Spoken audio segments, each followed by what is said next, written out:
This is a week and a month when our legislature up there in Denver is going to grapple with some of the gun issues of our state here. And we're sort of, it's going to be a difficult time because many of our local representation up there in the legislature is still wanting a solution to the deaths of our children, the blood of our kids on the ground, as have more guns, more bullets, more concealed weapons, and more violence in our community, and to legislate that and make it all legal. And we're here today to say that those people and those issues do not represent us, that there's other ways of looking at this slaughter of our kids throughout the nation, and we've got to be radical about it and do some really radical things. Right. And it's not just, it's not just the legislature that's at fault. It's even our churches here in town are looking at armed guards and concealed weapons in their churches and stuff like that. Those churches used to be protected by the Holy Spirit. Now they're protected by AK-47s and concealed weapons and stuff like that. I don't know what they're all protected by. But anyway, we're here today to say that in these matters, that those people don't represent us and they don't represent our children. Those of us who want to live in a world without guns are here today to join Mike Warren, who's a friend of ours and who's taken kind of a radical stance in this. He owns one of these lethal weapons, and he's got a little idea of why he's going to destroy that here today. But I've known Mike for a long time, and he's a reasonable man, a rational man, and this is a very reasonable, rational decision. I have been a fisherman and a hunter all of my adult life. As a matter of fact, I was trained as an infantry soldier as a young man, and I can't think of anything finer than on a morning like today, following a fence line into the mist with a shotgun and my dog, hoping that a pheasant will rise. And so I say what I have to say today with that background. I have owned a couple of these assault weapons over my lifetime. One I sold early on because gave it to a collector because it was around my children. And after 9/11, quite frankly, during that period of time, I was afraid. And I didn't know what was going to happen. For God's sake, they were guarding my fishing hole up there for terrorists to come around, and I didn't know. And so I stocked up. I got food and various kinds of things and put them away. And among the things I did was stop and pick up an AK-47 with about as much effort and cost as it takes to buy a new pair of skis. And as I say, I'm comfortable with all kinds of small arms, and I took it and stashed it. I didn't tell anybody about it. I took it and I hid it for hard times. Quite frankly, I forgot about it. I bought MREs enough for a couple of months, and now all these years later, I've consumed all the MREs that I bought for hard times. Or at least I ate all the good stuff out of them. But I'm left with this damn thing. And it is a burden, I'll tell you, to have. I didn't think at all about this. Stashed away, hidden. And then there was Columbine that came along. And that troubled me. That was right up the road, of course. And but, of course, that was an aberration, wasn't it? You know, we can't expect that to happen very often, and I, quite frankly, didn't think much about it at the time. And then there came that next shooting up there, up the road again, in Aurora. And then finally, the last straw for me was the massacre of those children at Sandy Hook. I had to undergo a examination of conscience. Two things came together at once. One was I was reading the new biography of St. Francis of Assisi, second thing was that Sandy Hook deal. And I was troubled.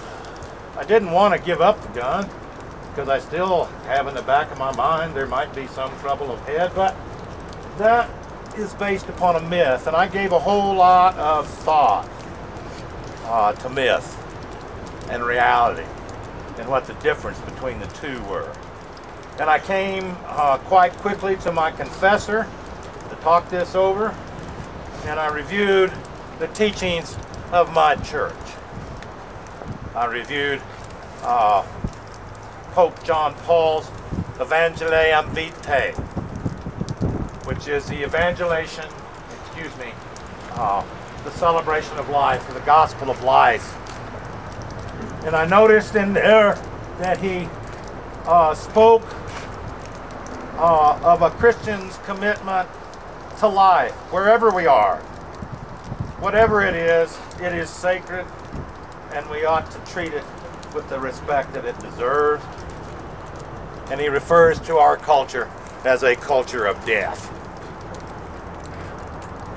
Well, I read that, and I thought, you know, he's talking about me. All I know is what I can do myself, and what I can do myself today is to get rid of this son of a bitch. And I'm going to do it. Excuse my language. But that's the way I've come to think of it, as a burden. Over 30 years ago, the great Oklahoma humorist Will Rogers from Oklahoma, from the great state of Oklahoma, my home state, looked around and said something to the effect, and I quote liberally here, you know, I see where there's people advocating that they should arm themselves in order to protect themselves against criminals. But that's not what they're really saying.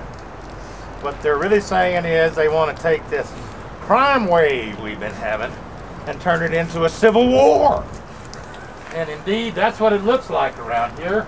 My fears of terrorists when I bought this are unfounded. It's a myth. I can't sell it because I don't want it to go back into commerce. I was a fool to buy it, and I'd be a fool to keep it. This weapon was designed by Mikhail Kalashnikov, and he was made a hero of the Soviet Union. There are over 300 million of these in the world today, and this one comes right out of the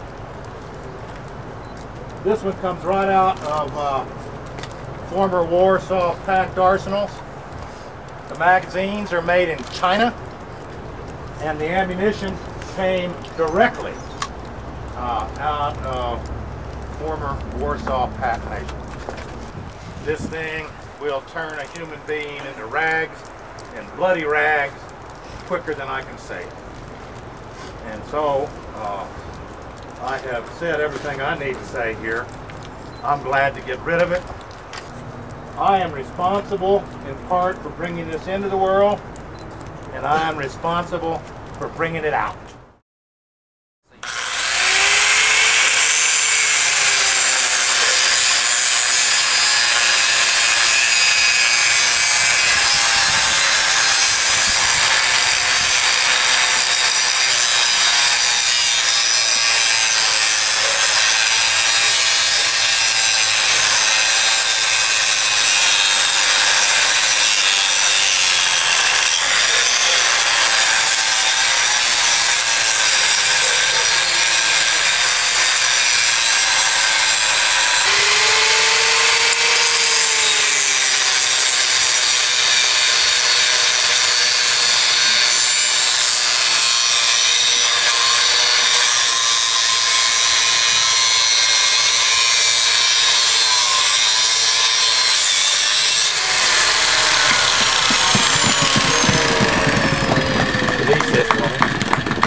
Yes, ladies and gentlemen. Thank you! Thank you! It's just one man's solution to these things being loose in our community. I speak for nobody but myself, anybody like me that's got these things stashed away had best give some real thought between what is myth and what is reality. Thank God I'm free of the damn thing. Yay!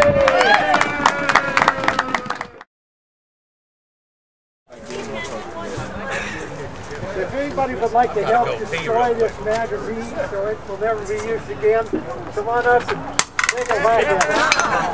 Come on, take a whack. Take a whack. All right. I'm going to go over. Yeah, mine is skinny.